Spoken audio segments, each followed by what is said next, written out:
আমরা কি মাজারে গিয়ে সেজদা করি? কি করি? জিয়ারত করি। জিয়ারত করা সুন্নত। জিয়ারত করা কি? আমি তাহিরের অনর্থক তারা বন্ডক হয়, অনর্থক। আমার জীবনে আমি কোনোদিন মাজারে গিয়ে সেজদা করি নাই। মাজারে গিয়ে কোনো সুন্নিরা সেজদা করে না। মাজার আল্লাহর ওলির জায়গা, একটা বেষ্টন দিয়ে রাখছে, জিয়ারত করবার সুবিধা করে দিয়ে রাখছে। হ্যাঁ, জিয়ারত করে, সুন্নত, ঠিক না? আর আজকে আমরা কয় মাজার পূজারি। এই কথাগুলো হাজার জন্মের দূরত্ব তৈরি করছে। আজকে থেকে এগুলো আর চলবে না। এখন পরিষ্কার বলি, আল্লাহ ছাড়া কাউকে সেজদা করা যাবে না। এই কথাগুলো আমার 22 বছর আগের ওয়াজ। এগুলো না শুনলে শুধুমাত্র খণ্ডিত অংশ কেটে নিয়ে বিকৃতি করে তাহির হুজুরকে প্রশ্নবিদ্ধ করার জন্য অনলাইনে অফলাইনে বহু ষড়যন্ত্র আছে, কিন্তু আমি আমার আদর্শ দিয়ে, কন্টেন্টমেন্ট, কনফিডেন্স দিয়ে এই ষড়যন্ত্রের হিংসুকদেরকে আমি উড়িয়ে দিয়েছি। যেমন আজকে উড়াচ্ছি, তুলি আঁকতেছি। কথা কোন ঠিক কিনা? সেজদা পাওয়ার মালিক কে? আওয়াজ হবে না। সেজদা পাওয়ার মালিক কে? আল্লাহ ছাড়া কি কাউকে সেজদা করা যাবে? আল্লাহ ছাড়া কারো কাছে মাথা নত করা যাবে? পরিষ্কার কথা। আল্লাহ রাসূল বলেন, আকবারুল কাবায়ের, এই পৃথিবীর মধ্যে সবচাইতে বড় দুইটা গুনাহ, একটা হলো আল্লাহর সঙ্গে শরীক করা, 2 নম্বর হলো মা বাবার সঙ্গে অবাধ্য আচরণ করা। এগুলো কি করবেন আপনারা? আজকে থেকে তাহিরের আকীদা ক্লিয়ার তো নাকি? নাকি আবার লিখবেন মাজার পূজারি? এগুলো কইরেন না।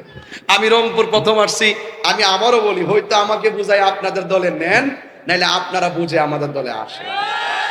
আমার মনে হয় উলামায়ে কেরাম একটা নিউট্রাল বাইন্ডিংয়ে থাকা উচিত। কারণ কেন জানেন?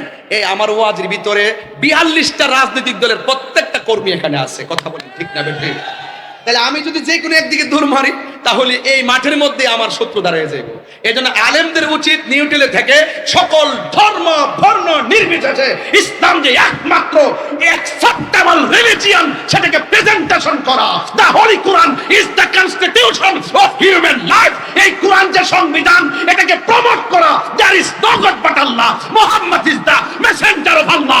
আল্লাহ ছাড়া মাবুদ নাই, রাসূল ছাড়া উপায় নাই। এই মেসেজগুলো রন্ধ্রে রন্ধ্রে পৌঁছে দিতে পারার নামই হলো দাওয়াত।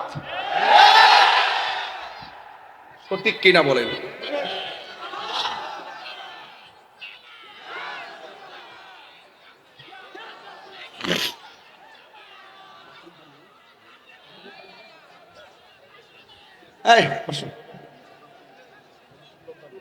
এই পর্যন্ত যতটুকু ওয়াজ করেছি, এই পর্যন্ত যতটুকু কথা বলেছি, আমার কথায় কি কোনো ধরনের অসুবিধা হয়েছে? কেউ কি কষ্ট পেয়েছেন? আমি কি কোরআন হাদিসের বাইরে কোনো কথা বলছি? আমি বলছি আল হালাতুল ইজতিমাইয়া ওয়াত তাকওয়া, সামাজিক অবস্থা এবং তাকওয়া, এই দুইটা জিনিস নিয়ে আলোচনা করব। আমি এখনো তাকওয়ার মধ্যে আছি। মারহাবা জোরে বলুন। তাইলে সঙ্গীতটা গাইবেন না আমার সাথে? কোরআন কয়টা? আমাদের প্রভু